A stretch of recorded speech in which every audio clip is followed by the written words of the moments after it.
nous allons à présent nous intéresser à la place du patient et à l'éducation thérapeutique avec Catherine Tourette-Turgis, fondatrice. C'est une initiative vraiment intéressante qui va vous être présentée là, fondatrice de l'Université des patients à l'Université Pierre et Marie Curie.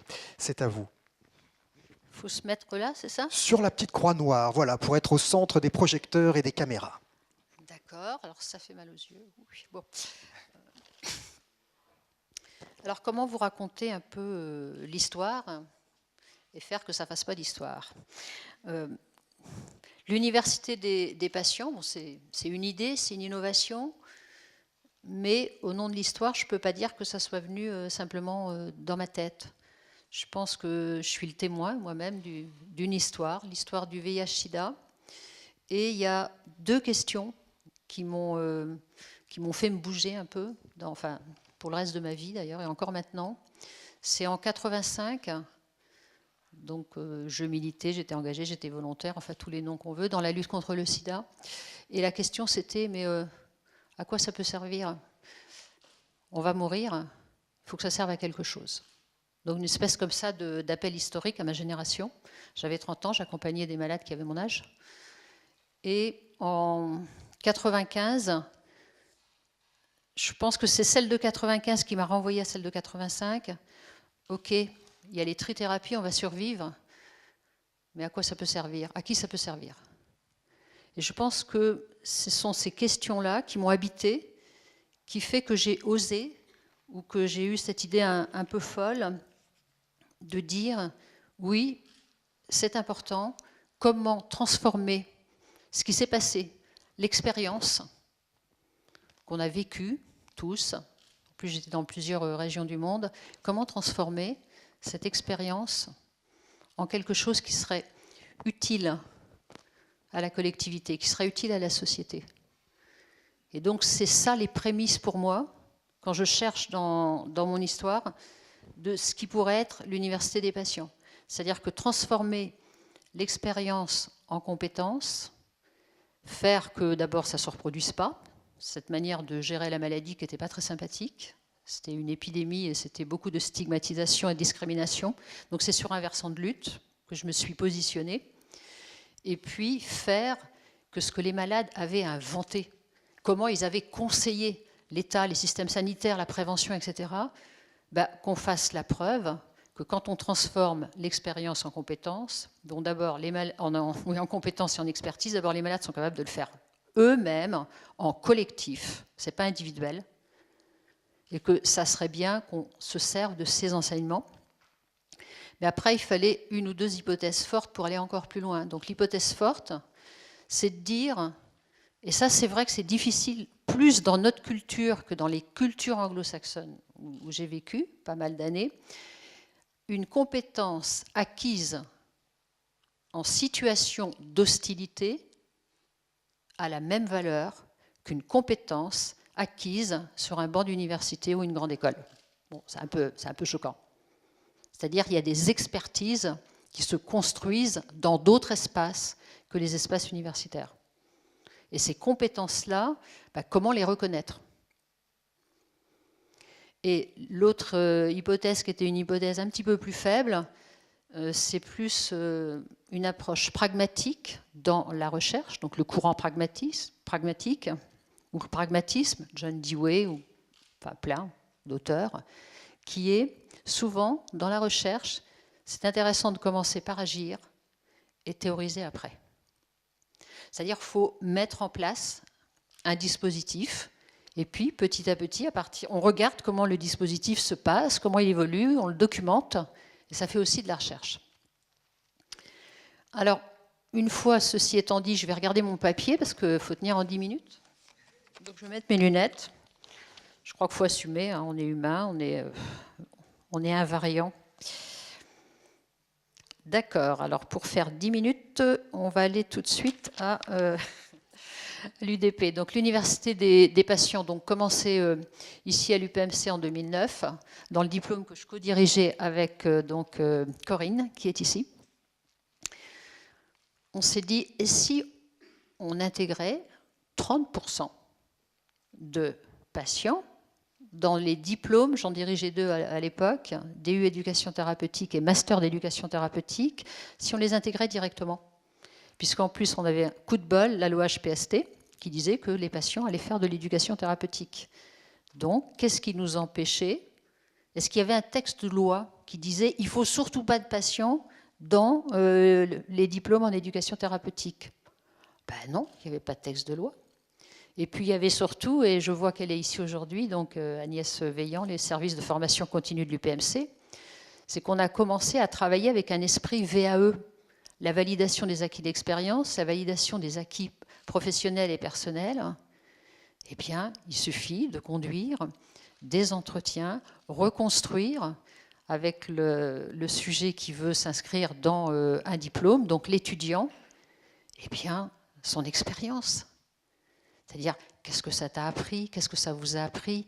Qu'est-ce que vous n'auriez pas appris à faire si vous n'aviez pas été malade? Et puis là, on voyait, mais je ne sais pas, il y a des compétences comme savoir prendre des décisions en situation de haute incertitude, savoir se préparer à la mort et puis découvrir qu'on ne va pas mourir. Je m'excuse, mais c'est une sacrée compétence quand même. Je veux dire, on n'en sort pas indemne, des choses qu'on apprend.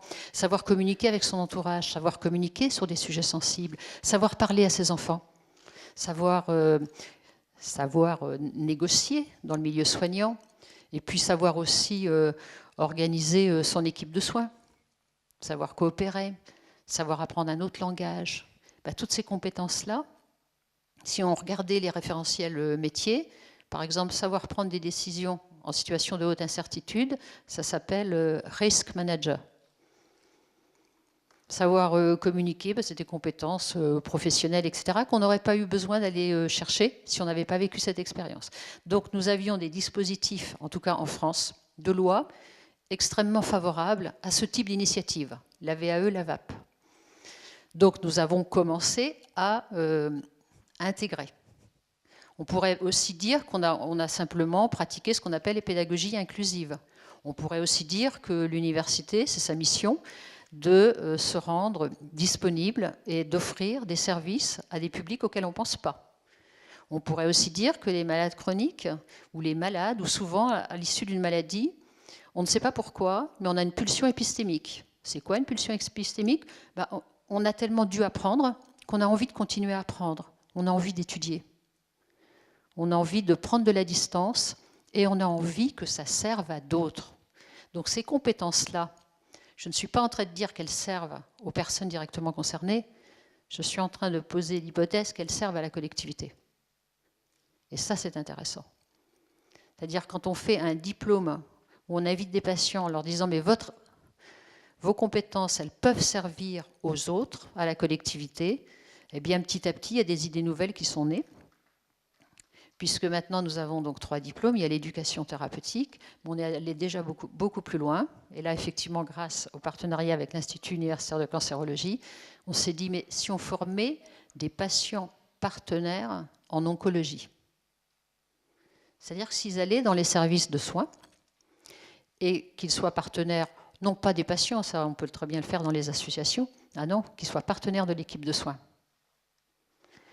Et puis un autre diplôme encore, je sais pas si, enfin je sais qu'ils sont là ce soir, je ne sais pas si Eric est là, un diplôme savoir utiliser les outils de la démocratie en santé, représentant des usagers, démocratie sanitaire. C'est-à-dire que si on arrêtait de se plaindre, de dire que finalement les patients, on les met là, puis je sais pas, ils sont mal choisis, ils sont mal formés, oui, et si vraiment l'université disait, nous, on va offrir un véritable cursus, un diplôme entre 120 et 200 heures, si on compte le travail personnel, des fois ça va jusqu'à 300, et on réalise encore une autre mission. Donc, quand on parle des innovations, j'en ai plein d'autres dans la tête, mais là, je ne vais pas le dire ce soir, et puis je ne suis pas candidate, mais en fait, on s'aperçoit, c'est possible. C'est tout à fait possible, c'est faisable. Alors moi, je suis toujours émue parce que là, il se trouve que ce soir, ils sont là, parce qu'on avait cours. Ils sont là. Donc vous pourrez poser des questions. Qu'est-ce que ça leur fait? Pourquoi ils sont venus? Pas ici, ce soir. Ça ne compte pas dans la validation d'examen. Non. Pourquoi ils sont là? Et donc c'est évident qu'en plus, ça introduit, si vous voulez, dans l'université, presque une composante sociale, émotionnelle. Les intervenants, ils disent, ben, c'est pas rien quand même, je vais ouvrir cette porte-là, puis je vais avoir des étudiants qui sont des patients. Ça ne m'est pas arrivé de les avoir au niveau universitaire. Alors, évidemment que l'université, ce n'est pas seulement délivrer des diplômes, c'est aussi utiliser, abriter ces savoirs qui sont extrêmement précieux, que ces patients, étudiants viennent nous confier. C'est-à-dire qu'en fait, on s'aperçoit que non seulement ils viennent étudier, il y a un diplôme, mais ils nous apportent des idées, des concepts qui sont une véritable contribution à la collectivité. Je vous remercie. Merci à vous, Catherine Tourette-Turgis. Vous restez un petit peu avec nous? Je peux essayer. Ne vous échappez pas si vite. En plus, si je comprends bien, on vous doit le fait que l'amphi soit à ce point bondé ce soir, si vous êtes venu avec tous les patients de votre université, des patients, en tout cas une partie. Est-ce qu'on a une idée du nombre de patients qui sont déjà passés sur les bancs de l'université des patients?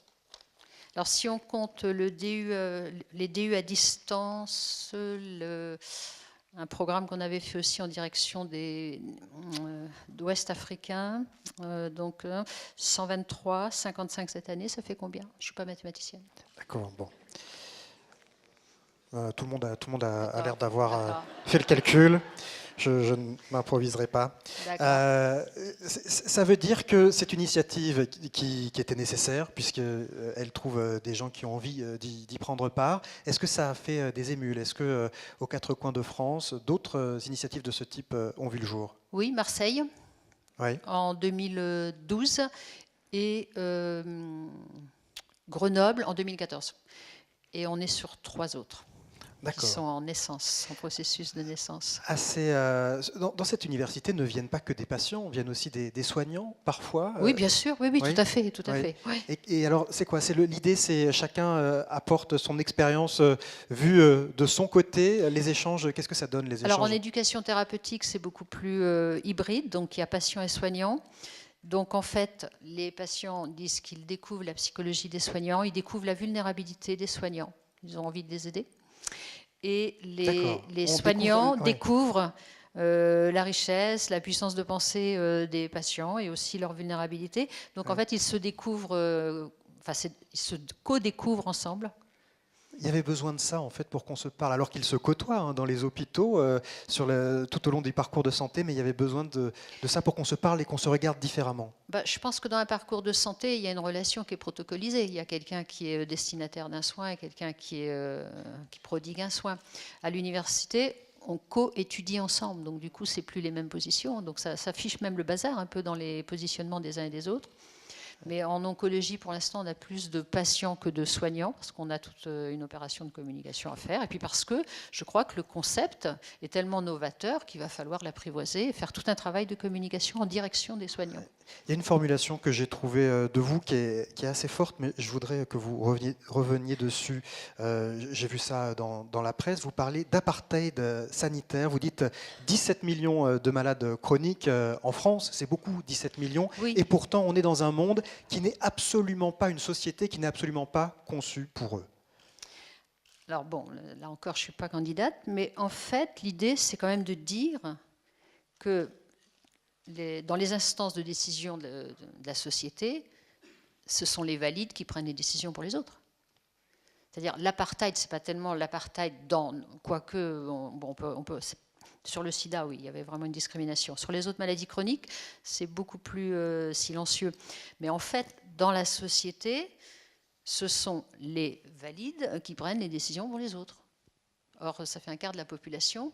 Et on sait maintenant qu'un malade chronique, c'est 3 ou 4 personnes qui sont touchées. Donc, c'est même curieux qu'il n'y ait pas presque une action beaucoup plus collective sur le fait de... Parce que vivre au rythme d'une maladie chronique, ça suppose, et ça on le voit bien dans le milieu du travail, ça suppose qu'on modifie les systèmes de portabilité du travail. Ça veut dire qu'il faudrait donc travailler avec les entreprises. On ne peut pas aller partout. Nous, on est déjà à la fac, on a à s'occuper de notre fac. D'ailleurs, on peut regarder. Mais travailler avec l'idée qu'il y a un temps alloué à là je travaille, là je produis, mais là je ne travaille pas, je me repose, mais qu'est-ce que je produis? Je produis le maintien de soi en vie. Et pourquoi ça, c'est pas reconnu comme une contribution importante? Se maintenir en vie, c'est une contribution. Vous avez effectué dans votre parcours professionnel et votre parcours de vie un passage de 6 ans aux États-Unis où vous avez pu observer aussi comment ça se passait là-bas. Oui. Il y a des choses à prendre. Comment ça se passe ailleurs? Alors, il y a des innovations à prendre, mais il y a des innovations à prendre parce que j'ai vécu aux États-Unis, je suis même carte vertée, donc je peux y entrer, Trump ne peut pas me bloquer. En fait, il y a des innovations parce qu'on est dans un état perpétuel d'inquiétude. C'est-à-dire le système de santé aux États-Unis. Alors, pas où j'étais en Californie, parce que l'État de Californie avait voté les trithérapies pour tout le monde, mais il y a encore des régions, des États des États-Unis, où quand on a un cancer, on est obligé de vendre sa maison. Enfin, je veux dire, donc les innovations sont aussi le pendant du système très douloureux et très inégalitaire d'accès à la santé. Donc, ce qu'il faut faire, en fait, c'est se battre pour le French Model of Care. Et donc, nous, par exemple, on est les premiers à diplômer. Il n'y a pas d'université américaine qui diplôme, parce que là-bas, tout est question d'argent, etc. Donc, je suis en train de discuter avec Stanford, là, mais ça m'étonnerait qu'ils cèdent. Il y a d'autres initiatives dans le monde qui ressemblent à oui, cette... Oui, tout à fait, mais ils ne diplôment pas. D'accord. On est les seuls au monde à diplômer. Oui, parce que les universités américaines ne veulent pas faire changer leur système pour l'instant. Alors, il faudra trouver des universités qui ne soient pas des universités prestigieuses, mais des universités privées. Québec, Montréal, ils forment, ils font des choses extraordinaires, mais à ce jour, ils ne diplômaient pas. Donc ça, c'est important. C'est qu'en fait, ici, nous, en France, il faut qu'on fasse valoir le fait qu'on est allé jusqu'au bout. Donc si on a accès aux soins, plus accès à ce type d'innovation, il faut qu'on sache se vendre aussi. Merci Catherine Tourette-Turgis. On aura l'occasion de rediscuter avec vous et vous pourrez répondre évidemment aux questions dans la salle.